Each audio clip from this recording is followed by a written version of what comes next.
The Supreme Court has dealt President Trump a significant defeat on one of his signature issues, birthright citizenship. In the final opinion of its term, the court struck down Trump's executive order that would have prevented babies born on American soil to undocumented immigrants and temporary residents from receiving automatic citizenship. Trump's response? A dismissive, "too bad for our country." This ruling didn't come out of nowhere. Trump has railed against birthright citizenship for years, treating it as a central pillar of his political identity and his broader argument about what it means to be American. He was so invested in this case that he actually attended oral arguments in person, a first for a sitting president. At one point he warned on social media that losing would cost America its, quote, dignity. So a flat too bad feels like quite a retreat from that level of drama. But Trump didn't stop at brushing the loss aside. He also told the public that Congress could simply pass legislation to reverse the ruling. That claim is misleading at best.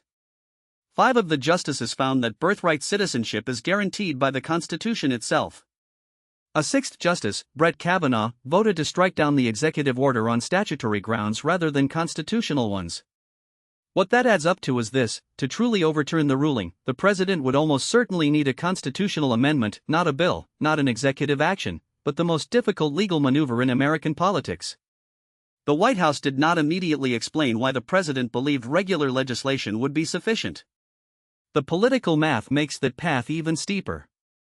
Any measure, whether framed as a bill or a constitutional amendment, would face law nods in Congress. Republicans are not unified on the birthright citizenship issue, and pushing hard for an amendment could become a political liability for the party.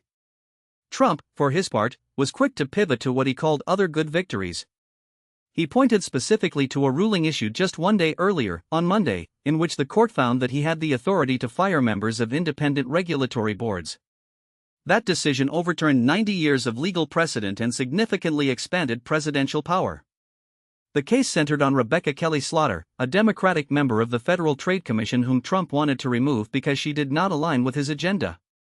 Trump called it, in his words, the biggest and most consequential decision issued by the court, by far, and celebrated it as an honor to be the sitting president who won such a hard-fought case. So as this Supreme Court term closes, the picture is mixed for the White House. On executive power, the president won big. On birthright citizenship, he lost, and the path forward he's describing doesn't quite match legal reality. That's where things stand. I'm glad you joined us today, and we'll keep following this story as it develops.